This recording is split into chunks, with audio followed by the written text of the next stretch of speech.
Guys আজি আমি হাজোৰ মাধৱ মন্দিৰলৈ আহিছোঁ। এয়া ওপৰলৈ উঠি গৈ আছোঁ মাধৱ মন্দিৰৰ এই ষ্টেপবিলাকেৰে মাধৱ মন্দিৰ ওপৰলৈ উঠি গৈ আছোঁ। সেইফালে তলৰ ফালে এয়া মাধৱ মন্দিৰৰ ওপৰলৈ গৈ আছোঁ। এই মাজে মাজে মাধৱ মন্দিৰলৈ আহোঁ, আহি ভাল লাগে কিবা, সেইকাৰণে মাজে মাজে আহোঁ। এয়া মাধৱ মন্দিৰ মেইন মন্দিৰটো এইফালে এইটো মন্দিৰটো, এয়া মেইন মন্দিৰটো। এয়া মেইন মন্দিৰৰ ভিতৰলৈ সোমোৱা প্ৰৱেশদ্বাৰ। এইফালে এয়া ভক্তপ্ৰাণ ৰাইজে তাত বহি আছে, এইফালৰ পৰা সেইফালে বহি আছে। ময়ো অলপ পিছত সোমাম, কিন্তু ভিতৰত ভিডিঅ' কৰিবলৈ নিদিয়ে বোলে। এই বাহিৰৰ পৰাই দেখুৱাইছোঁ। এইবিলাক ভক্তপ্ৰাণ ৰাইজ বহি আছে ইয়াত, এইফালে বহি আছে। এইবিলাক মানুহ অকণমান কম দেখিছোঁ আজি। চাওকচোন বাৰু, মই দেখুৱাবলৈ চেষ্টা কৰিম আপোনালোকক।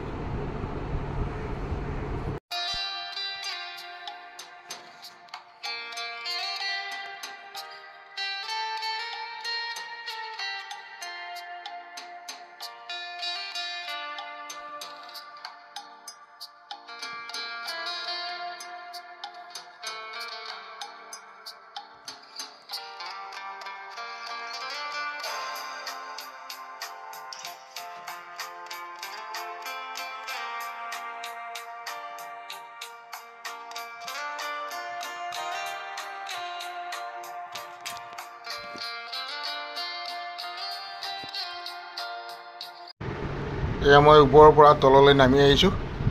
মন্দিৰৰ ওপৰৰ পৰা, সেই ওপৰৰ পৰা মই তললৈ নামি আহি আহিছোঁ। ইয়াত কিমানটা ষ্টেপ আছে ক'ব পৰা নাযায়, মই হিচাপো কৰা নাই। এইবিলাক প্ৰকাণ্ড পাথৰ। এইবিলাক কোনে কেতিয়া ক'ৰ পৰা কোনে কেনেকৈ আনি ইয়াত বনাইছিল ভাবিব নোৱাৰি। এই পাথৰবিলাক, ডাঙৰ ডাঙৰ পাথৰবিলাক কাটি কাটি ইয়াত বহাই দিয়া আছে। এইবিলাক আচলতে আগৰ দিনৰ মানুহবিলাকৰ গাত বল শক্তি ইমানেই আছিল, কেনেকুৱা সৰঞ্জাম আছিল, কিহেৰে এই পাথৰবিলাক আনি পেলাই কাটি বহাই দিছিল তাক ক'ব পৰা নাযায়। তেতিয়াতো অত্যাধুনিক মেচিনেই নাছিল পাথৰ কাটি পেলাই বনোৱা। চাওকচোন বাৰু, সঁচাকৈ বহুত ভাল লাগে। আজিলৈ এৰিছোঁ, আকৌ এটা ভিডিঅ'ত কেতিয়াবা আকৌ লগ পাম। ধন্যবাদ।